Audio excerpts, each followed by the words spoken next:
ஐரோப்பிய தமிழ் வானொலியின் வேரம் ஒரு வலம். ஐரோப்பிய தமிழ் வானொலி உறவுகளுக்கு வணக்கம். தொடர்வது இந்த வாரத்தின் இலங்கையின் முக்கிய செய்திகள். அம்பாறையில் புலிகளின் பயிற்சி முகாமாக இருந்த பகுதியில் இருந்து துப்பாக்கிகள் மீட்பு. அம்பாறை கஞ்சிக்குடியாற்றில் விடுதலை புலிகளின் பயிற்சி முகாமாக இருந்த பகுதியில் LMG துப்பாக்கி மற்றும் உள்ளூர் துப்பாக்கிகள் ஆகியவற்றை மீட்டதாக திருக்கோவில் போலீசார் தெரிவித்துள்ளனர். குறித்த விடயம் தொடர்பாக கிடைக்கப்பெற்ற தகவலின் அடிப்படையில் அப்பகுதிக்கு சென்ற விசேட புலனாய்வு பிரிவினர் அங்கிருந்த மெலசலகுடத்துக்கு அருகில் கைவிடப்பட்டு துருப்பிடித்த LMG ரக துப்பாக்கி ஒன்றை மீட்டனர். அதனைத் தொடர்ந்து புலனாய்வு பிரிவினர் அப்பகுதியினை சுற்றி முழுமையாக சோதனைக்கு உட்படுத்திய போது அந்த பகுதியில் உள்ள மலை குகையிலிருந்து உள்ளூர் துப்பாக்கி 2 மீட்டுள்ளனர். இவ்வாறு மீட்கப்பட்ட துப்பாக்கிகள் போலீஸ் நிலையத்துக்கு கொண்டு செல்லப்பட்டுள்ளமை குறிப்பிடத்தக்கது. பாரிஸுக்கு மீண்டும் நேரடி விமான சேவை. ஸ்ரீலங்கன் ஏர்லைன்ஸ். பிரான்ஸ் தலைநகர் பாரிஸுக்கு மீண்டும் நேரடி விமான சேவைகளை ஸ்ரீலங்கன் ஏர்லைன்ஸ் நிறுவனம் ஆரம்பிக்க உள்ளது. அதற்கமைய எதிர்வரும் நவம்பர் 1ஆம் தேதி முதல் கட்நாயக்க விமான நிலையத்திலிருந்து சார்ல்ஸ் டி கோல் விமான நிலையத்துக்கு வாரத்தில் 3 நாட்கள் விமான சேவையை முன்னெடுக்க உள்ளது. இந்த சேவையில் ஏர்பஸ் A330 தொடக்கம் 300 வகை விமானத்தை ஈடுபடுத்த உள்ளதுடன் இந்த விமானங்கள் வாரத்தில் புதன், வெள்ளி மற்றும் சனிக்கிழமை ஆகிய 3 நாட்களில் முற்பகல் 12:35 மணிக்கு கட்நாயக்கிலிருந்து புறப்பட உள்ளன. இவ்விமானம் மறுநாள் காலை 7:30 மணிக்கு பாரிஸை சென்றடையும் என்றும் மீண்டும் அங்கிருந்து அன்றைய தினம் பிற்பகல் 2:30 மணிக்கு புறப்பட்டு மறுநாள் அதிகாலை 5:20 மணிக்கு கட்நாயக்க விமான நிலையத்தை வந்தடையும் என்றும் அந்நிறுவனம் தெரிவித்துள்ளது. சம்மாந்துறை சவளக்கடை போலீஸ் எல்லைப்பகுதியில் உள்ள நாணல் காடுகள் கடந்த 3 தினங்களாக எரிந்து சாம்பலாவதாக தெரிவிக்கப்படுகிறது. ஆற்றுப்படுகையில் மீண்டும் கடந்த காலங்களில் ஏற்பட்டதை போன்று தீ விபத்து ஏற்பட்டதில் நாணல் மூங்கில் சருகு எரிந்து நாசமாகி வருகின்றது. இதனால் குறித்த பகுதியில் சூழவுள்ள சேனை குடியிருப்பு, நெற்பெட்டி முனை, மருதமுனை, பெரிய நீலாவணை பகுதிகளில் எரிந்த நாணல் கீட்டின் சாம்பல் துகள்கள் விழுவதாக எமது பிராந்திய செய்தியாளர் தெரிவித்தார். அப்பகுதியில் தீ கொழுந்துவிட்டு எரிந்ததால் ஏராளமான மூங்கில் தட்டு, நாணல் உள்ளிட்டவை எரிந்து சாம்பலாகியுள்ளது. எனினும் அதிகமான பறவை குஞ்சுகள் இறந்துள்ளதுடன் பாரிய பறவைகள் இதனால் இடம்பெயர்ந்துள்ளன. கடந்த 3 தினங்களாக இப்பகுதியில் வீசுகின்ற கடும் காற்றினால் குறித்த நாணல் காடுகள் உராய்விற்குட்பட்டு எரிந்திருக்கலாம் என அப்பகுதி மக்கள் தெரிவித்தனர். அதே நேரம் சில இனம் தெரியாதவர்களினால் பறவை மிருக வேட்டைக்காகவும் குறித்த நாணல் காடுகள் எரிக்கப்பட்டுள்ளதாக குற்றச்சாட்டுகள் முன்வைக்கப்பட்டுள்ளன. மேலும் அப்பகுதியில் உள்ள கிடங்கின் ஆற்றின் மருங்கிலும் இவ்வாறான மூங்கில் சருகு நாணல்கள் காய்ந்து காணப்படுவதுடன் இப்பகுதியில் திடீரென தீ விபத்து ஏற்பட்டதாகவும் தெரிவிக்கப்படுகிறது. ஊரடங்கில் திருமணம் செய்தவர்களுக்கு எதிராக வழக்கு. அச்சிவேலி வடக்கில் இடம்பெற்ற திருமண நிகழ்வில் சுகாதார நடைமுறைகள் மீறப்பட்டதாக போலீசாரினால் வழக்கு தாக்கல் செய்யப்பட்டுள்ளது. அச்சிவேலி வடக்கில் இடம்பெற்ற திருமண நிகழ்வில் 100கணக்கானோர் பங்கு பெற்றிருப்பதாக போலீசாருக்கு தகவல் கிடைத்தது. அதனை அடுத்து நிகழ்வு இடம்பெற்ற வீட்டுக்கு சென்ற போலீசார் திருமண நிகழ்வில் பங்கேற்றிருந்த விருந்தினர்களை அங்கிருந்து செல்ல பணித்தனர். அத்தோடு மணமக்கள் உள்ளிட்ட சிலரிடம் கொரோனா தொற்று பரிசோதனை முன்னெடுக்க நடவடிக்கை எடுக்கப்பட்டது. மேலும் அவர்கள் இருவருக்கும் நெருக்கமான உறவினர்களுக்கும் கொரோனா தொற்று பரிசோதனை முன்னெடுக்க சுகாதார மருத்துவ அதிகாரியிடம் கோரப்பட்டுள்ளது. அத்துடன் சுகாதார கட்டுப்பாடுகளை மீறி திருமண வைபவத்தை ஒழுங்கு செய்தவர்கள் மீது மயிலாகம் நீதிவான் நீதிமன்றில் வழக்கு தாக்கல் செய்யப்பட்டுள்ளது. இதனை அடுத்து அவர்களை எதிர்வரும் 15ஆம் தேதி நீதிமன்றில் முற்படுமாறு தெரிவிக்கப்பட்டுள்ளது என அச்சிவேலி போலீசார் கூறினர். கல்முனை சுகாதார சேவைகள் பணிமனைக்கு உட்பட்ட பிரதேசங்களில் 95% டெல்டா. சுகுணன்.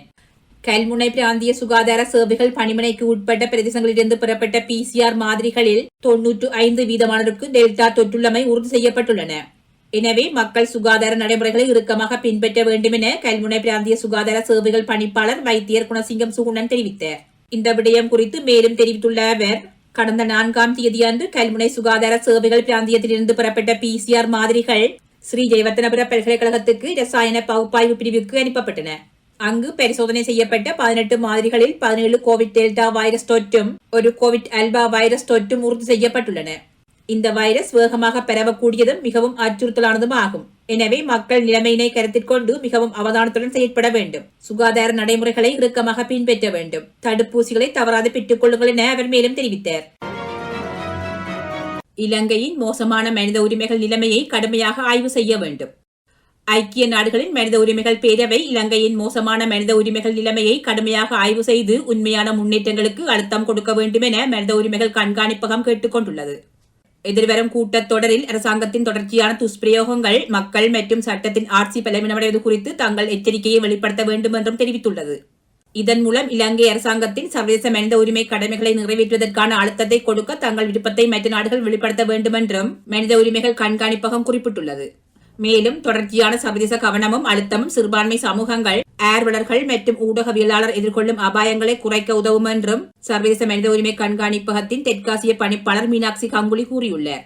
அத்தோடு பயங்கரவாத தடுப்பு சட்டத்தின் கீழ் வடக்கு மற்றும் கிழக்கில் சிறுபான்மையினரை கைது செய்து அவர்களை அச்சுறுத்தும் செயற்பாட்டை அதிகாரிகள் மேற்கொண்டு வருவதாகவும் அவர் சுட்டிக்காட்டியுள்ளார். நீங்கள் கேட்டுக்கொண்டிருப்பது ஐரோப்பிய தமிழ் வானொலியின் வாரம் ஒரு வலம். தொடர்வது இந்திய செய்திகள். லடாக்கில் 11,562 அடி உயரத்தில் முதல் மொபைல் டிஜிட்டல் திரையரங்கம் நிறுவப்பட்டுள்ளது. இது உலகின் மிக உயர்ந்த திரையரங்கமாக காணப்படுகின்றது. மேலும் பெரும்பாலான தொலைதூர பகுதிகளுக்கு சினிமா பார்க்கும் அனுபவத்தை கொண்டு வரவே லடாக்கில் உள்ள லேவின் பெல்டன் பகுதியில் 11,562 அடி உயரத்தில் இந்த மொபைல் திரையரங்கம் அறிமுகப்படுத்தப்பட்டுள்ளது. இந்த திரையரங்கு தொடர்பாக தேசிய நாடக பள்ளியைச் சேர்ந்த நாடக கலைஞரான மேபம் ஓட்சல் கூறியுள்ளதாவது, இது மலிவு விலையில் டிக்கெட்டுகளை வழங்குகிறது மற்றும் பல வசதிகளை கொண்டுள்ளது. அத்துடன் இருக்கை அமைப்பும் நன்றாக உள்ளது. இது இங்குள்ள மக்களுக்கு மிகவும் நல்லது, ஏனெனில் இது கலை மற்றும் சினிமா உலகத்திற்கு ஒரு கதவை திறக்கும் என குறிப்பிட்டுள்ளார். இதேவேளை அமைப்பாளர் சுசில் தெரிவித்துள்ளதாவது, லேவில் இதுபோன்ற 4 திரையரங்குகள் நிறுவப்படும். இந்தியாவின் தொலைதூர பகுதிகளுக்கு திரைப்பட அனுபவத்தை கொண்டு வருவதற்காக இந்த முயற்சி எடுக்கப்பட்டது மற்றும் நாட்டின் பிற பகுதிகளுக்கு விரிவுபடுத்த முடியும். திரையரங்கு 28 டிகிரி செல்சியஸில் செயல்படக்கூடிய வகையில் ஏற்பாடு செய்யப்பட்டுள்ளன. விமர்சன ரீதியாக பாராட்டப்பட்ட குறும்படம் லடாக்கின் சாங்பான் நாடோடிகளை அடிப்படையாக கொண்ட செஹூல் ஆகியன வெளியீட்டு விழாவில் திரையிடப்பட்டது என அவர் குறிப்பிட்டுள்ளார். நிபா வைரஸ் தொற்று கடும் கட்டுப்பாடுகளை விதித்தது தமிழக அரசு. கேரளாவில் நிபா வைரஸ் தொற்றுக்கு இலக்காகி சிறுவன் ஒருவர் உயிரிழந்துள்ளதை தொடர்ந்து தமிழக அரசு கடும் கட்டுப்பாடுகளை விதித்துள்ளது. இதனை அடுத்து தமிழகத்தின் எல்லையோரத்தில் கட்டுப்பாடுகள் தீவிரப்படுத்தப்பட்டுள்ளதாக மக்கள் நல்வாழ்வுத்துறை அமைச்சர் மா சுப்பிரமணியன் தெரிவித்துள்ளார். இது குறித்து கருத்து தெரிவித்துள்ள அவர், நிபா வைரஸ் பரிசோதனைகளை விரிவுபடுத்தவும் காய்ச்சல் முகாம்களை எல்லையோரம் அதிகரிக்கவும் நடவடிக்கை எடுக்கப்பட்டுள்ளதாக தெரிவித்துள்ளார். நிபா வைரஸ் 10% குறைவாக ஒரு நோயாளியிடமிருந்து மற்றொருவருக்கு பரவ வாய்ப்புள்ளதாக மருத்துவ நிபுணர்கள் தெரிவித்துள்ளமை குறிப்பிடத்தக்கது. 18 நாடுகளுக்கான இடைக்கால விமான சேவையை ஆரம்பிக்க தீர்மானம். கொரோனா தொற்று பரவல் குறைவடைய ஆரம்பித்துள்ள நிலையில் செப்டம்பர் மாதத்தில் இருந்து 18 நாடுகளுக்கான இடைக்கால விமான சேவையை ஆரம்பிக்க தீர்மானிக்கப்பட்டுள்ளதாக விமான போக்குவரத்து அமைச்சகம் தெரிவித்துள்ளது. இதன்படி 18 நாடுகளைச் சேர்ந்த 49 நகரங்களுக்கான விமான சேவைகள் ஆரம்பிக்கப்பட உள்ளதாக குறிப்பிடப்பட்டுள்ளது. இதற்கான முன்பதிவுகளை ஏர் இந்தியா இணையதளம் மூலம் மேற்கொள்ள முடியும் எனவும் விமான போக்குவரத்து அமைச்சகம் தெரிவித்துள்ளது. இருப்பினும் கொரோனா தொற்றின் பரவலுக்கு ஏற்ப குறுகிய கால அறிவிப்பின் மாற்றங்கள் ஏற்பட வாய்ப்புள்ளதாகவும் தெரிவிக்கப்பட்டுள்ளது. மகாராஷ்டிராவில் கொரோனாவின் 3வது அலை ஆரம்பித்துள்ளதாக அறிவிப்பு. மகாராஷ்டிரா மாநிலத்தில் கொரோனா தொற்றின் 3வது அலை ஆரம்பித்துள்ளதாக மும்பை மாநகர மேஜர் தெரிவித்துள்ளார். கடந்த சில தினங்களாக கொரோனா தொற்று அதிகரித்து வருவதாக தெரிவித்துள்ள மேஜர் கிஷோரி பெட்னேகர் பண்டிகைகளை மக்கள் வீடுகளிலிருந்தே கொண்டாட வேண்டும் எனவும் கோரிக்கை விடுத்துள்ளார். ஆகஸ்ட் மாதத்தில் பதிவு செய்யப்பட்ட 28 விழுக்காடு தொற்று பாதிப்பு செப்டம்பர் மாதத்தின் முதல் 6 நாட்களில் அதிகரித்துள்ளதாகவும் அவர் சுட்டிக்காட்டியுள்ளார். இதனால் அரசியல் மதம் சார்ந்த பொதுக்கூட்டங்களை தவிர்க்க வேண்டும் எனவும் வலியுறுத்தியுள்ளார். இந்திய குடியுரிமை திருத்த சட்டத்தை ரத்து செய்ய கோரிய தீர்மானம் நிறைவேற்றம். இந்திய குடியுரிமை திருத்த சட்டத்தை ரத்து செய்ய கோரி தாக்கல் செய்யப்பட்ட தீர்மானம் நிறைவேற்றப்பட்டுள்ளது. குறித்த தீர்மானத்தை முதலமைச்சர் மு.க. ஸ்டாலின் புதன்கிழமை சட்டப்பேரவையில் தாக்கல் செய்திருந்தார். இதன்போது கருத்து தெரிவித்த அவர், மத்திய அரசு கடந்த 2019 ஆண்டு கொண்டு வந்த குடியுரிமை திருத்த சட்டம் மத நல்லிணக்கம், மத சார்பின்மை கோட்பாடுகளுக்கு உகந்ததாக இல்லை என தெரிவித்துள்ளார். இந்திய நாட்டின் ஒற்றுமை, மத நல்லிணக்கத்தை போற்றி பாதுகாக்க இந்த குடியுரிமை திருத்த சட்டம் ரத்து செய்யப்பட வேண்டும் எனவும் அவர் வலியுறுத்தியுள்ளார். அதே நேரம் இந்த திருத்த சட்டம் இலங்கை தமிழர்களுக்கு இழைக்கப்பட்ட மாபெரும் துரோகம் என தெரிவித்த அவர், சட்டப்படியான சமத்துவம், சட்டப்படியான பாதுகாப்பை மத்திய அரசு மறக்க முடியாது எனவும் அவர் குறிப்பிட்டுள்ளார். இந்தியாவில் புதிதாக 34,973 பேருக்கு கொரோனா. இந்தியாவில் ஒரே நாளில் புதிதாக 34,973 பேருக்கு கொரோனா வைரஸ் தொற்று உறுதி செய்யப்பட்டுள்ளது. இதற்கமைய கொரோனா வைரஸ் தொற்றினால் பாதிக்கப்பட்டோரின் மொத்த எண்ணிக்கை 3,31,34,954 அதிகரித்துள்ளது. இதற்கிடையில் கொரோனா வைரஸ் தொற்றினால் ஒரே நாளில் 260 பேர் உயிரிழந்துள்ளனர். இதன்படி உயிரிழந்தோர் மொத்த எண்ணிக்கை 4,42,900 அதிகரித்துள்ளது. இதேவேளை ஒரே நாளில் கொரோனா பாதிப்பிலிருந்து 37,681 பேர் குணமடைந்து வீடு திரும்பியுள்ளனர். இதற்கமைய குணமடைந்தவர்களின் மொத்த எண்ணிக்கை 3,23,43,42,299 காணப்படுகின்றது. மேலும் இந்தியா முழுவதும் கொரோனா வைரஸ் தொற்றுக்கு 3,90,646 பேர் சிகிச்சை பெற்று வருகின்றமை குறிப்பிடத்தக்கது. 17ஆம் ஆண்டில் ஐரோப்பிய தமிழ் வானொலி ஆரம்பிக்கலாங்களா? வெற்றிகரமான 17ஆம் ஆண்டில் ஐரோப்பிய தமிழ் வானொலி. ஐரோப்பிய தமிழ் வானொலி.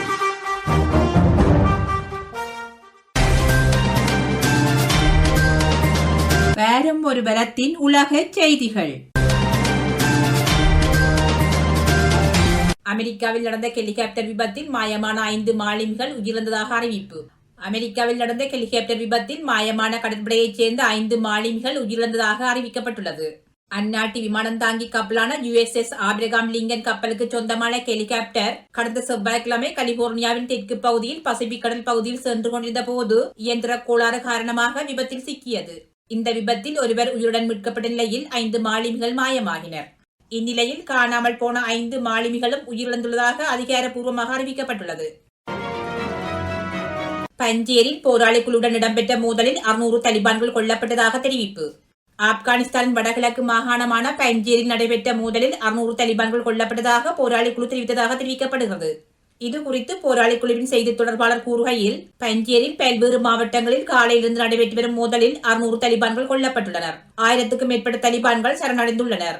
ஆப்கானிஸ்தானின் ஏனைய பிராந்தியங்களிலிருந்து போதுமான பொருட்கள் கிடைப்பதில் தலிபான்களுக்கு சிக்கல் ஏற்பட்டுள்ளது என தெரிவித்துள்ளார். இதேவேளை பஞ்சேர் பள்ளத்தாக்கு பகுதிகளில் கண்ணி வடி வைத்திருப்பதால் போராளி குழுவை எதிர்த்து போராடுவது தலிபான்களுக்கு சிரமமாக உள்ளது. பள்ளத்தாக்கு பகுதிகளில் தொடர்ந்து போரிட்டு வருகிறோம் என தலிபான் வட்டாரங்கள் தகவல் தெரிவிக்கின்றன. ஆனால் தலைநகர் பஜராக் மற்றும் ஆளுநர் மாளிகைக்கு செல்லும் சாலைகளில் கண்ணி வடி வைக்கப்பட்டிருப்பதால் முன்னேறுவதில் சிரமம் இருக்கின்றது எனவும் அவர்கள் மேலும் தெரிவிக்கின்றனர். தலிபான்களின் வெற்றி கொண்டாட்டம். வானை நோக்கிய துப்பாக்கிச் சூட்டில் 17 பேர் உயிரிழப்பு. தலைநகர் காபூலில் தலிபான்கள் வானை நோக்கி நடத்திய துப்பாக்கிச் சூட்டில் 17 பேர் உயிரிழந்ததாக வெளிநாட்டு ஊடகங்கள் தெரிவித்தன. பஞ்சேர் பள்ளத்தாக்கு பகுதியை தலிபான்கள் கைப்பற்றியதாக கூறப்படுவதை கொண்டாடும் வகையில் இந்த துப்பாக்கிச் சூடு இடம்பெற்றுள்ளது. இது குறித்து காபூல் அவசரகால மருத்துவமனை வெளியிட்டுள்ள அறிக்கையில், தலிபான்கள் கொண்டாட்டத்துக்காக தங்களது ஆயுதங்களை கொண்டு வானை நோக்கி சுட்டதில் 2 பேர் உயிரிழந்ததாகவும் 12 பேர் காயமடைந்ததாகவும் தெரிவித்தது. எனினும் இந்த சம்பவத்தில் 17 பேர் உயிரிழந்ததாக ஆப்கான் தொலைக்காட்சி கூறியுள்ளது. மேலும் 40க்கும் மேற்பட்டோர் காயமடைந்ததாகவும் தெரிவிக்கப்படுகிறது. ஆப்கானிஸ்தானில் தலிபான்களை எதிர்த்து போரிட்டு வரும் ஒரே மாகாணமான பஞ்சேர் தங்களது கட்டுப்பாட்டுக்குள் வந்துவிட்டதாக தலிபான்கள் ஏற்கனவே அறிவித்தனர். எனினும் இந்த தகவலை கிளர்ச்சி படையினர் திட்டவட்டமாக மறுத்துள்ளனர் என்பது குறிப்பிடத்தக்கது. தாய்வான் வான்பரப்பில் அத்துமீறி பறந்த சீன இராணுவ ஜெட் விமானங்களால் மீண்டும் பதற்றம். தாய்வான் வான்பரப்பில் சீன இராணுவ ஜெட் விமானங்கள் அத்துமீறி பறந்ததாக தாய்வான் பாதுகாப்பு அமைச்சகம் தெரிவித்துள்ளது. ஞாயிற்றுக்கிழமை போர் விமானங்கள் மற்றும் அணு ஆயுதத்திறன் கொண்ட விமானங்கள் உட்பட மொத்தம் 19 விமானங்கள் தங்களுடைய வான் பாதுகாப்பு மண்டலத்தில் பறந்ததாக பாதுகாப்பு அமைச்சகம் குறிப்பிட்டுள்ளது. சீன விமானப்படையின் ஞாயிற்றுக்கிழமை பணியில் 4 H-6 ரக விமானங்கள் தமது வான்பரப்பில் பறந்ததாக தாய்வான் கூறியுள்ளது. அந்த விமானங்கள் அணு ஆயுதங்கள் மற்றும் நீர்மூழ்கி கப்பல் எதிர்ப்பு ஏவுகணைகளை தாங்கிச் செல்லும் திறன் வாய்ந்தவை என்றும் தாய்வான் தெரிவித்துள்ளது. அந்த தீவு அருகே சீனாவின் விமானப்படையின் தொடர்ச்சியான பணிகள் குறித்து தாய்வான் அரசாங்கம் கடந்த 1 வருடத்துக்கு மேலாக புகார் தெரிவித்து வருகிறது. தங்கள் வான் எல்லைக்குள் நுழைந்து வட்டமிட்டதாகவும் அவற்றை தங்களது விமானப்படை விரட்டியடித்ததாகவும் தாய்வான் வெளியுறவுத்துறை தெரிவித்துள்ளது. இருப்பினும் இதுகுறித்து சீனா தரப்பில் இதுவரை விளக்கம் அளிக்கப்படவில்லை. கடந்த 1949ஆம் ஆண்டு நடந்த உள்நாட்டு போரின் போது சீனாவும் தாய்வானும் பிரிந்தன. ஆனால் தாய்வான் தனது நாட்டின் ஒரு பகுதி என சீனா தொடர்ந்து கூறி வருகிறது. அது மட்டுமின்றி அவசியம் ஏற்பட்டால் தாய்வானை கைப்பற்ற படைபலத்தை பயன்படுத்தவும் தயங்க மாட்டோம் என சீனா மிரட்டி வருகிறது. தாய்வானை தமது ஆளுகையின் ஒரு அங்கமாக சீனா கோரி வந்தாலும் அதை ஏற்காமல் தாய்வான் அரசாங்கம் சுயாதீனமாக செயற்பட்டு வருகிறது. மேலும் தாய்வான் தன்னை ஒரு இறையாண்மை கொண்ட நாடாகவும் பார்க்கிறது. கினியாவில் ஜனாதிபதி ஆல்பா காண்டி தலைமையிலான அரசாங்கம் கலைக்கப்பட்டு விட்டதாக இராணுவம் அறிவிப்பு. ஞாயிற்றுக்கிழமை அதிகாலை தலைநகர் கோனாக்கிரியில் உள்ள ஜனாதிபதி மாளிகை அருகே கினிய சிறப்பு படைகள் நடத்திய கடுமையான துப்பாக்கிச் சூட்டுக்கு பின்னர் ஜனாதிபதி சிறைபிடிக்கப்பட்டார். பின்னர் அரச தொலைக்காட்சியை தனது கட்டுப்பாட்டுக்குள் கொண்டு வந்த இராணுவ கர்னல் மமாடி டம்போயா, ஜனாதிபதி ஆல்பா காண்டி தலைமையிலான அரசாங்கம் கலைக்கப்பட்டு விட்டது. அரசாங்கத்தை ஒரு தனிநபரிடம் ஒப்படைக்க இனியும் நாங்கள் விரும்பவில்லை. அரசாங்கத்தை இனி மக்களே வழிநடத்துவார்கள். நாட்டை காப்பாற்ற வேண்டியது ஒவ்வொரு இராணுவ வீரரின் கடமை என கூறினார்.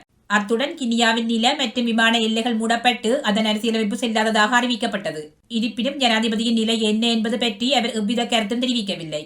தலைநகரான கோனாக்கிரியில் காண்டேவின் அமைச்சரவை அமைச்சர்கள் மற்றும் புற உயர் அதிகாரிகளை கூட்டப்போவதாகவும் ஆட்சிக்குழு அறிக்கையில் கூறியுள்ளது. கினியா கணிசமான கனிம வளங்களை கொண்டிருந்தாலும் உலகின் ஏழ்மையான நாடுகளில் ஒன்றாகவே விளங்குகின்றது.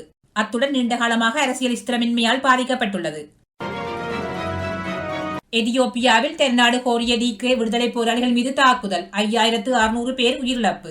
எதியோப்பியாவில் தென்னாடு கோரி போராடி வரும் டிக்ரே விடுதலை போராளிகள் மீது நடத்தப்பட்ட வான் தாக்குதலில் 5600 போராளிகள் உயிரிழந்ததாக எதியோப்பியாவின் மூத்த இராணுவ தளபதி பாட்சா தெபீலி கூறியுள்ளார். இது குறித்து அவர் மேலும் கூறுகையில், இறந்தவர்கள் தவிர 2300 போராளிகள் காயமடைந்திருப்பதாகவும் 2000 பேர் பிடிபட்டிருப்பதாகவும் கூறியுள்ளார். ஆனால் எந்த காலகட்டத்தில் இந்த உயிரிழப்புகள் நேரிட்டன என்று அவர் தெளிவுபடுத்தவில்லை. கிழக்கு ஆப்பிரிக்க நாடுகளில் ஒன்றான எதியோப்பியாவில் டக்ரேயன்ஸ் எனப்படும் சமூகத்தைச் சேர்ந்த பெரும்பாலானோர் வசித்து வரும் டைக்ரே மாகாணத்தை டைக்ரே மக்கள் விடுதலை முன்னணி கட்சியினர் ஆட்சி செய்து வருகின்றனர். இந்த பிரிவினர் 2018ஆம் ஆண்டு வரை எதியோப்பிய அரசாங்கத்தில் முக்கிய அங்கம் வகித்து வந்தனர். அமைதிக்கான நோபல் பரிசு வென்ற அபே அகமது பிரதமராக பதவியேற்றது முதல் மத்திய அரசாங்கத்துக்கும் டைக்ரே மாகாணத்தில் உள்ளவர்களுக்கும் இடையே மோதல்கள் நிலவி வந்தது. டைக்ரே மாகாணத்தை எதியோப்பியாவில் இருந்து பிரித்து தனி நாடாக உருவாக்க வேண்டும் என்ற நோக்கத்தோடு டைக்ரே கிளர்ச்சியாளர்களும் குழுவும் டைக்ரே மக்கள் விடுதலை முன்னணி கட்சியும் செயற்பட்டு வருகின்றன. இந்த மோதலின் உச்சமாக கடந்த நவம்பர் மாதம் டைக்ரே மாகாணத்தில் இருந்த டைக்ரேயன் சமூகத்தின் இராணுவ பிரிவினர் எதியோப்பியாவின் மத்திய அரசாங்கத்துக்கு எதிரான நடவடிக்கையில் இறங்கினர். இதனால் டைக்ரே மாகாணம் எதியோப்பிய மத்திய அரசாங்கத்தின் கட்டுப்பாட்டில் இருந்து பிரிந்தது. இதனை அடுத்து இருதரப்புக்கும் இடையே மோதல் வெடித்தது. தற்போது பிராந்தியம் முழுமையாக அரசாங்க துருப்புகளின் கட்டுப்பாட்டின் கீழ் வந்துள்ளது. கூட்டாட்சி துருப்புக்கள் நவம்பர் 28ஆம் தேதி டைக்ரேயின் தலைநகர் மெக்கெல்லை கைப்பற்றியது. இப்போது இப்பகுதியில் உள்ள முக்கிய நகரங்களை கட்டுப்படுத்துகிறது. அரசாங்கம் வெற்றியை அறிவித்த போதிலும் டைக்ரே மக்கள் விடுதலை முன்னணியின் தலைவர்கள் மோதலை தொடர்வதாக கூறியுள்ளனர். இப்போது வடக்கு பிராந்தியமான டைக்ரேயில் உணவு, நீர் மற்றும் மருந்து பற்றாக்குறை நிலவுகின்றது. இந்த சண்டையால் பல 10 லட்சம் பேர் பட்டினி கிடக்கும் சூழ்நிலை உருவாகி இருப்பதாக ஐநா தெரிவித்துள்ளது. இந்தியாவுடனான எல்லையை கண்காணிக்க வாங் கைஜியாங் நியமனம். இந்தியாவுடனான எல்லையை கண்காணிக்கும் சீன இராணுவத்தின் மேற்கு பிராந்திய கட்டளை பிரிவின் கொமாண்டராக வாங் கைஜியாங்கை சீன அதிபர் ஜி ஜின்பிங் நியமித்துள்ளார். வாங் மற்றும் 4 இராணுவ அதிகாரிகளுக்கு தளபதிகளாக பதவியுயர்வு வழங்கப்பட்டுள்ளதாக அந்நாட்டு அரச இணையதளமான சைனாவில் செய்தி வெளியாகியுள்ளது. இந்தியாவின் கிழக்கு லடாக் பகுதியில் கடந்த ஆண்டு மே மாதம் மோதல் ஏற்பட்டதற்கு பின் சீன மேற்கு பிராந்திய கட்டளை பிரிவின் கொமாண்டராக 4வது அதிகாரியாக வாங் கைஜியாங் நியமிக்கப்பட்டுள்ளார். சீனாவின் மேற்கு பிராந்திய கட்டளை பிரிவு ஜின்ஜியாங், திபெத் தன்னாட்சி பகுதி மற்றும் இந்தியாவுடனான எல்லை பகுதி ஆகியவற்றை மேற்பார்வையிடுகிறது. சீன மக்கள் விடுதலை இராணுவத்தின் இந்த பிரிவின் கீழ்தான் அதிகமான நிலப்பரப்பு உள்ளது குறிப்பிடத்தக்கது. மெக்சிகோவில் சக்தி வாய்ந்த நிலநடுக்கம். மெக்சிகோவில் 6.8 ரிக்டர் அளவில் சக்தி வாய்ந்த நிலநடுக்கம் ஏற்பட்டது. வடக்கு அமெரிக்க நாடான மெக்சிகோவின் தலைநகரிலிருந்து 100 கிலோமீட்டர் தொலைவில் டவுன் டூலா நகரில் செவ்வாய்க்கிழமை அதிகாலை திடீரென கனமழை பெய்தது. கனமழை காரணமாக அந்நகரில் உள்ள ஆற்றில் வெள்ளப்பெருக்கு ஏற்பட்டது. அங்குள்ள மருத்துவமனைக்குள் வெள்ள நீர் புகுந்ததால் அங்கு சிகிச்சை பெற்று வந்த கொரோனா நோயாளிகளில் ஆக்சிஜன் உதவியுடன் சிகிச்சை பெற்று வந்த 16 நோயாளிகள் மூச்சு திணறி பெரிதாக உயிரிழந்தனர். இது ஒரு புறம் இருக்க, மெக்சிகோவில் உள்ள குரேரோவின் அகாபுல் கோவிலில் இந்திய நேரப்படி புதன்கிழமை காலை 7:17 மணி அளவில் திடீரென நிலநடுக்கம் ஏற்பட்டது. இது ரிக்டர் அளவில் 6.8 ஆக பதிவானதாகவும் இந்த நிலநடுக்கம் மெக்சிகோ நகரம் வரை கடுமையான அதிர்வுகளை ஏற்படுத்தியதாகவும் நில அதிர்வு நிபுணர்கள் தெரிவித்தனர். நிலநடுக்கம் காரணமாக கட்டடங்கள் குலுங்கியதை அடுத்து பொதுமக்கள் சாலைகளில் தஞ்சம் புகுந்தனர். ஊழியர்களே இல்லாத தானியங்கி சூப்பர் மார்க்கெட். ஐக்கிய அரபு எமிரேட்ஸில் அமைந்துள்ள துபாய் நகரின் மத்திய கிழக்கு பகுதியில் கேசியர் இல்லாத முற்றிலும் தானியங்கி முறையில் இயங்கும் கேரிபோர் சூப்பர் மார்க்கெட் திறக்கப்பட்டுள்ளது. இதில் நொறுக்கு தீனி, குளிர்பானம் உட்பட அனைத்து பொருட்களும் விற்பனைக்கு வைக்கப்பட்டுள்ளன. கேரிபோர் மொபைல் ஆப் இருப்பவர்கள் மட்டுமே இந்த தானியங்கி சூப்பர் மார்க்கெட்டில் பொருட்கள் வாங்க முடியும். கடை முழுவதும் ஏராளமான கண்காணிப்பு கேமராக்கள், சென்சார் கருவிகள் பொருத்தப்பட்டுள்ளன. வாடிக்கையாளர்கள் பொருட்களை எடுத்துக்கொண்டு கடையின் வாயிலுக்கு வந்ததும் அவர்களுடைய மொபைல் போனுக்கு அவர்கள் எடுத்துள்ள பொருட்களுக்கான பில் வந்துவிடும். தொகையை டிஜிட்டல் முறையில் செலுத்த வேண்டும். எதிர்காலத்தில் இதுபோன்ற கேசியர் பணியாளர்கள் இல்லாத கடைகள் மக்களின் வரவேற்பை பெறும் என கேரிபோர் நிறுவன தலைமை செயல் அதிகாரி கனிஸ் வெய்ஸ் கூறுகிறார். அமேசான் நிறுவனம் 2018இல் அமெரிக்காவில் இதுபோன்ற ஊழியர்களே இல்லாத தானியங்கி சூப்பர் மார்க்கெட்டை திறந்தது. IS அமைப்பை எதிர்த்து போராடுவோம் தலிபான்கள் முன்னதாக ஆப்கானிஸ்தானை ஆக்கிரமித்து ஆட்சி செய்து வருகின்றனர்.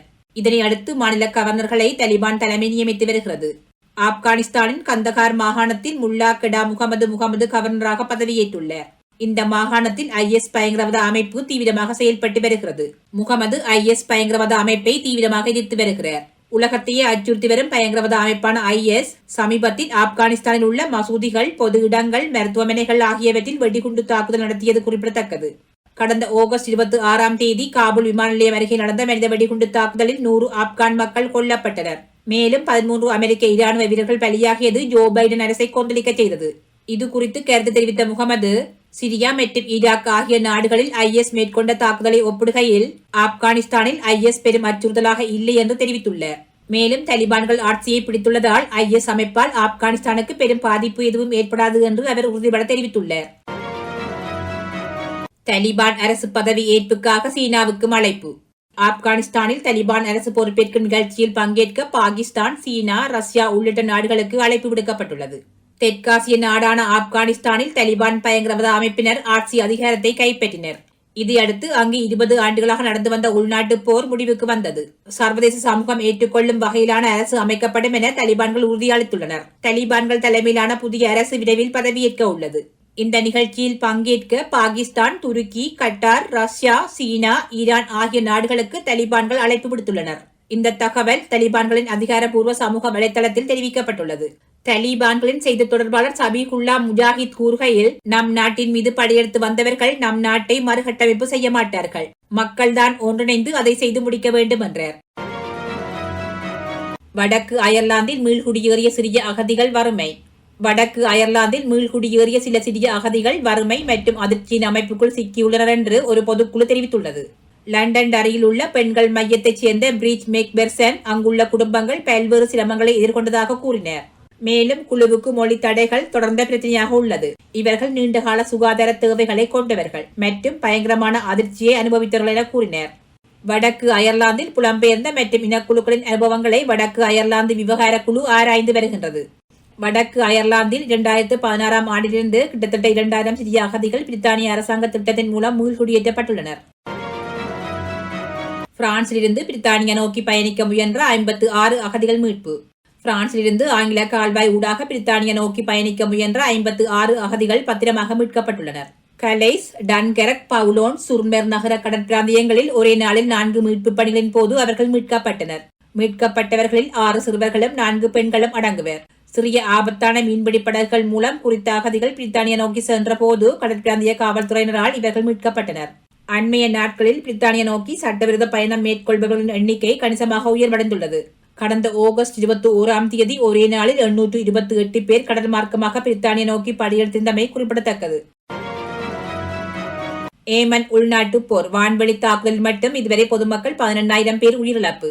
2015ஆம் ஆண்டு முதல் நடைபெற்று வரும் ஏமன் உள்நாட்டு போரில் வான்வெளி தாக்குதலில் மட்டும் இதுவரை பொதுமக்கள் 18,000 பேர் உயிரிழந்துள்ளனர் என ஐநா சபை தெரிவித்துள்ளது. மேலும் ஏமனில் தினமும் சராசரியாக 10 வான்வெளி தாக்குதல் நடப்பதாகவும் 2015ஆம் ஆண்டு மார்ச் மாதம் முதல் 23,000 வான்வெளி தாக்குதல் நடத்தப்பட்டுள்ளதாகவும் ஐநா மனித உரிமைகள் ஆணையத்தில் சமர்ப்பிக்கப்பட்டுள்ள அறிக்கையில் தெரிவிக்கப்பட்டுள்ளது. ஏமன் உள்நாட்டு போரில் இதுவரை 2 லட்சத்துக்கு மேற்பட்டோர் உயிரிழந்துள்ளதாகவும் அதில் வறுமை, பசி மற்றும் அடிப்படை வசதியின்மையால் மட்டும் 1 லட்சம் பேர் உயிரிழந்ததாகவும் ஐநா மனித உரிமைகள் அமைப்பு தெரிவித்துள்ளது. ஏமன் நாட்டில் ஜனாதிபதி மன்சூர் ஹாதி தலைமையிலான அரச படைகளுக்கும் ஹவுதி கிளர்ச்சியாளர்களுக்கும் இடையே கடந்த 2015ஆம் ஆண்டு முதல் சண்டை நடைபெற்று வருகிறது. இந்த உள்நாட்டு போரில் ஹவுதி கிளர்ச்சியாளர்களை ஈரான் ஆதரிக்கிறது. அதேபோல் ஏமன் அரசு படைகளுக்கு ஆதரவாக சவுதி தலைமையிலான கூட்டுப்படைகள் வான்வெளி தாக்குதல்களை நடத்தி வருகிறது. முதல் ஆப்கானிஸ்தான் அகதிகள் குழு வேல்ஸுக்கு வந்தனர். சமூக நீதி அமைச்சர் உற்சாக வரவேற்பு. கடந்த மாதம் தலிபான்கள் அதிகாரத்தை கைப்பற்றியதை தொடர்ந்து காபூலில் இருந்து விமானம் மூலம் கொண்டுவரப்பட்ட முதல் ஆப்கானிஸ்தான் அகதிகள் குழு வேல்ஸுக்கு வந்துள்ளனர். வேல்ஸ் முழுவதும் கிட்டத்தட்ட 50 குடும்பங்கள் மீள்குடியேற்றம் செய்யப்படுவதாக வேல்ஸ் அரசாங்கம் தெரிவித்துள்ளது. மொத்தமாக 230 ஆப்கானியர்கள் வேல்ஸில் மீள்குடியேற்றம் செய்யப்படுவதால் உர்த் இளைஞர் அமைப்பு தங்குமிடத்தை வழங்க உதவுகிறது. தலிபான்கள் நாட்டின் கட்டுப்பாட்டை கைப்பற்றிய பின் அடுத்த 5 ஆண்டுகளில் 20,000 ஆப்கானியர்களை மீண்டும் குடியேற்றுவதாக பிரித்தானிய அரசாங்கம் உறுதியளித்த பிறகு இது நிகழ்கிறது. இதுகுறித்து வேல்ஸின் சமூக நீதி அமைச்சர் ஜேன் ஹட் கூறுகையில், ஆப்கானிஸ்தானில் நம் நாட்டிற்கு சேவை செய்த குடும்பங்கள் மற்றும் தனிநபர்களை இன்று வரவேற்கிறோம். வேல்ஸ் புகலிட தேசம் என்ற எங்கள் உறுதிமொழியை நாங்கள் தெளிவுபடுத்தியுள்ளோம். ஆப்கானிய மொழிபெயர்ப்பாளர்கள், அகதிகள் மற்றும் அவர்களது குடும்பங்கள் வரவேற்கப்படுவதை உறுதி செய்ய முடிந்த அனைத்தையும் செய்ய நாங்கள் கடமைப்பட்டுள்ளோம் என கூறினர். ஆப்கானுக்கு உணவுப் பொருட்கள், தடுப்பூசிகள் உட்பட சீனா $31 மில்லியன் நிதியுதவி. ஆப்கானிஸ்தானுக்கு உணவுப் பொருட்கள் மற்றும் கொரோனா வைரஸ் தடுப்பூசிகள் உட்பட $31 மில்லியன் மதிப்பிலான உதவிகளை அளிக்க உள்ளதாக சீனா உறுதியளித்துள்ளது. பெய்ஜிங் தலிபான் அரசாங்கத்துடன் தொடர்புகளை பராமரிக்க தயாராக இருப்பதாக கூறிய நிலையில் இந்த உதவி அறிவிப்பு வெளியாகியுள்ளது. புதிய இடைக்கால அரசாங்கத்தை நிறுவுவது ஆப்கானிஸ்தானில் ஒழுங்கை மீட்டெடுக்க தேவையான நடவடிக்கை என்று சீனா கூறியது. அண்டை நாடுகளின் வெளியுறவுத்துறை அமைச்சர் மாநாட்டில் பங்கேற்ற சீன வெளியுறவுத்துறை அமைச்சர் வாங் யி இந்த அறிவிப்பை வெளியிட்டார்.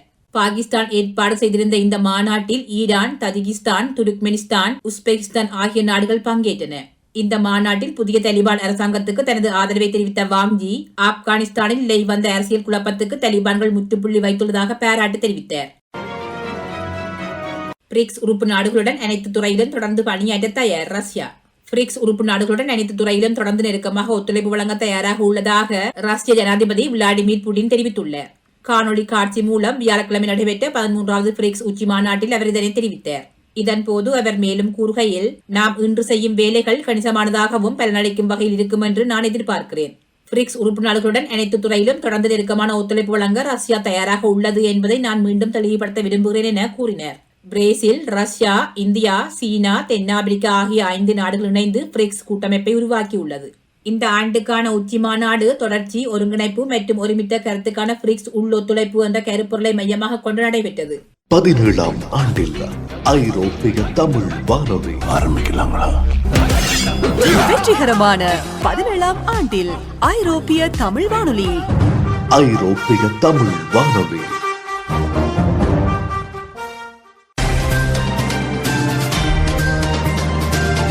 தொடர்வது விளையாட்டுச் செய்திகள். பங்களாதேஷ் அணிக்கு எதிரான 3வது T20 தொடரை தக்க வைத்தது நியூசிலாந்து. பங்களாதேஷ் அணிக்கு எதிரான 3வது T20 போட்டியில் நியூசிலாந்து கிரிக்கெட் அணி 52 ஓட்டங்களால் வெற்றி பெற்றுள்ளது. இந்த வெற்றியின் மூலம் 5 போட்டிகள் கொண்ட T20 தொடரில் 1-2 என்ற கணக்கில் நியூசிலாந்து அணி உள்ளது. டாக்கா மைதானத்தில் ஞாயிற்றுக்கிழமை நடைபெற்ற இப்போட்டியில் நாணய சுழற்சியில் வெற்றி பெற்ற நியூசிலாந்து அணி முதலில் துடுப்படுத்தாட தீர்மானித்தது. இதன்படி முதலில் துடுப்படுத்தாடிய நியூசிலாந்து அணி நிர்ணயிக்கப்பட்ட 20 ஓவர்கள் நிறைவில் 5 விக்கெட்டுகள் இழப்புக்கு 128 ஓட்டங்களை பெற்றுக் கொண்டது. இதில் அணியின் அதிகபட்ச ஓட்டங்களாக ஹென்றி நிக்கோல்ஸ் ஆட்டமிழக்காத 36 ஓட்டங்களையும், டொம் பிளெண்டல் ஆட்டமிழக்காத 30 ஓட்டங்களையும் பெற்றுக் கொண்டனர். பங்களாதேஷ் அணியின் பந்து வீச்சில் செய்புதீன் 2 விக்கெட்டுகளையும், மேடி ஹசன், முஸ்டபிசுர் மற்றும் முகமதுல்லா ஆகியோர் தலா 1 விக்கெட்டினையும் வீழ்த்தினர்.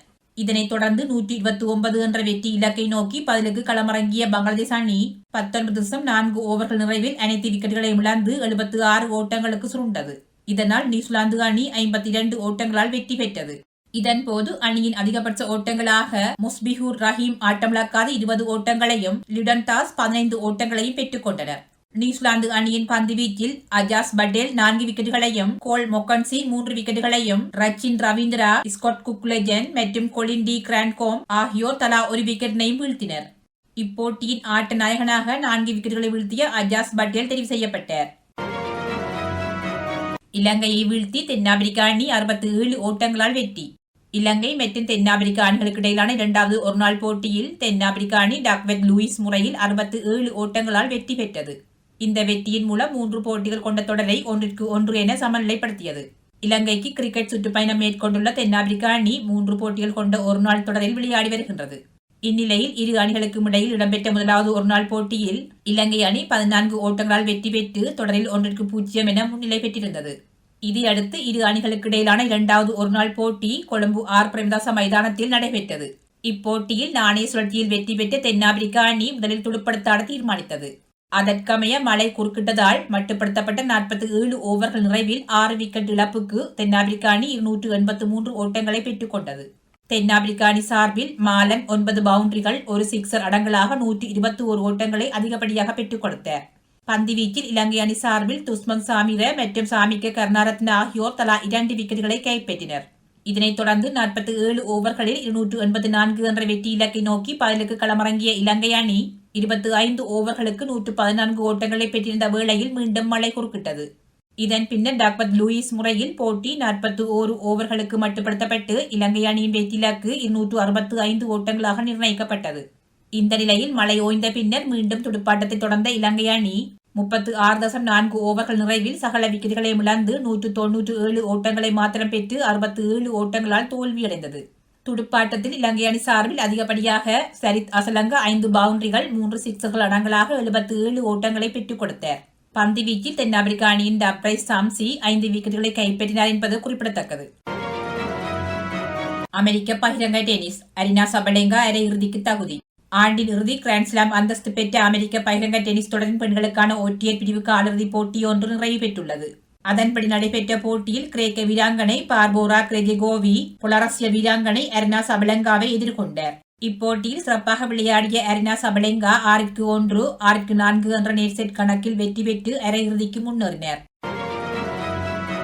அமெரிக்க பகிரங்க டென்னிஸ் தொடரின் பெண்களுக்கான ஒற்றையர் பிரிவு காலிறுதிப் போட்டியில் உக்ரைனிய வீராங்கனை எலினா ஸ்விடோலினா தோல்வியடைந்துள்ளார். செவ்வாய்க்கிழமை இடம்பெற்ற பெண்களுக்கான ஒற்றையர் பிரிவு காலிறுதிப் போட்டியொன்றில் கனேடிய வீராங்கனை லேலா அன்னி பெர்னாண்டஸுடன் பல பயிற்சி நடத்தினர். விறுவிறுப்பாக இடம்பெற்ற குறித்த போட்டியில் முதல் செட்டை லேலா அன்னி பெர்னாண்டஸ் 6-3 என கைப்பற்றினர். இதனை அடுத்து பதிலடி கொடுக்கும் முகமாக விளையாடிய எலினா ஸ்விடோலினா அடுத்த செட்டை 6-3 என கைப்பற்றி செட்டை சமன் செய்தார். தொடர்ந்து வெற்றியை தீர்மானிக்கும் 3வது செட்டை பிரேக் வரை நீடிக்க அதனை 7-6 என கைப்பற்றி லேலா அன்னி பெர்னாண்டஸ் வெற்றி பெற்றார்.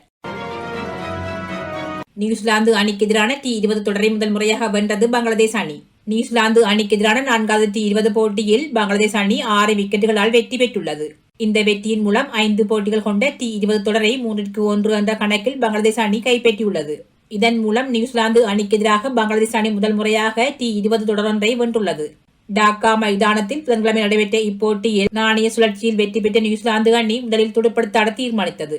இதன்படி முதலில் துடுப்படுத்தாடிய நியூசிலாந்து அணி 19.3 ஓவர்கள் நிறைவில் அனைத்து விக்கெட்டுகளை இழந்து 93 ஓட்டங்களுக்கு சுருண்டது. இதன்போது அணியின் அதிகபட்ச ஓட்டங்களாக வில்ஜங் 46 ஓட்டங்களையும் டொம் லதம் 21 ஓட்டங்களையும் பெற்றுக் கொண்டனர். பங்களாதேஷ் அணியின் பந்து வீச்சில் நசும் அகமட் மற்றும் முஸ்தபிசுன் ரஹ்மான் ஆகியோர் தலா 4 விக்கெட்டுகளையும் மெய்டி ஹசன் மற்றும் சைபுதீன் ஆகியோர் தலா 1 விக்கெட்டினையும் வீழ்த்தினர். இதனைத் தொடர்ந்து 94 என்ற வெற்றி இலக்கை நோக்கி பதிலுக்கு களமிறங்கிய பங்களாதேஷ் அணி 19.1 ஓவர்கள் நிறைவில் 4 விக்கெட்டுகள் இழப்புக்கு வெற்றி இலக்கை கடந்தது. இதனால் பங்களாதேஷ் அணி 6 விக்கெட்டுகளால் வெற்றி பெற்றது. இதில் அணியின் அதிகபட்ச ஓட்டங்களாக முகமதுல்லா ஆட்டமிழக்காது 43 ஓட்டங்களையும் முகமது நைம் 29 ஓட்டங்களையும் பெற்றுக் கொண்டனர். நியூசிலாந்து அணியின் பந்து வீச்சில் அஜால் பட்டேல் 2 விக்கெட்டுகளையும் கோல் மெக்கன்சி 1 விக்கெட்டினையும் வீழ்த்தினர். இப்போட்டியின் ஆட்ட நாயகனாக 48 பந்துகளில் 2 சிக்சர்கள் 1 பவுண்டரி அடங்கலாக ஆட்டமிழக்காது 43 ஓட்டங்களை பெற்றுக்கொண்ட முகமதுல்லா தெரிவு செய்யப்பட்டார். இளம் வீராங்கனையின் கைகளை அலங்கரிக்க காத்திருக்கும் அமெரிக்க பகிரங்க சாம்பியன் கிண்ணம். விறுவிறுப்புக்கு பஞ்சமில்லாமல் நடைபெற்று வந்த அமெரிக்க பகிரங்க டென்னிஸ் தொடர் இறுதிக்கட்டத்தை எட்டியுள்ளது. இதன்படி தற்போது பெண்களுக்கான ஒற்றையர் பிரிவு அரையிறுதிப் போட்டிகள் நடைபெற்று முடிந்துள்ளன. இப்போட்டிகளின் முடிவுகளை பார்க்கலாம். பெண்களுக்கான ஒற்றையர் பிரிவு அரையிறுதிப் போட்டியில் பிரித்தானியாவின் எம்மா ரடுக்கானும் கிரேக்கத்தின் மரியா சக்கரியும் பல பயிற்சி நடத்தினர். பரபரப்பாக நடைபெற்ற இப்போட்டியில் 6-1, 6-4 என்ற நேர் செட் கணக்குகளில் எம்மா ரடுக்கானு வெற்றி பெற்று முதல் முறையாக இறுதிப் போட்டிக்கு முன்னேறினர். இரண்டாவது பெண்களுக்கான ஒற்றையர் பிரிவு அரையிறுதிப் போட்டியில் கனடாவின் லேலா அன்னி பெர்னாண்டஸும் பெலராஸின் அரினா சபாலெங்காவும் மோதினர். விறுவிறுப்பாக நடைபெற்ற இப்போட்டியில் 7-6, 4-6, 6-4 என்ற செட் கணக்குகளில் லேலா அன்னி பெர்னாண்டஸ் வெற்றி பெற்று முதல் முறையாக இறுதிப் போட்டிக்கு தகுதி பெற்றார். எவ்வாறாயினும் இம்முறை அமெரிக்க பகிரங்க டென்னிஸ் தொடரில் இளம் வீராங்கனை ஒருவர் சாம்பியன் கிண்ணம் ஏந்த உள்ளமை உறுதி.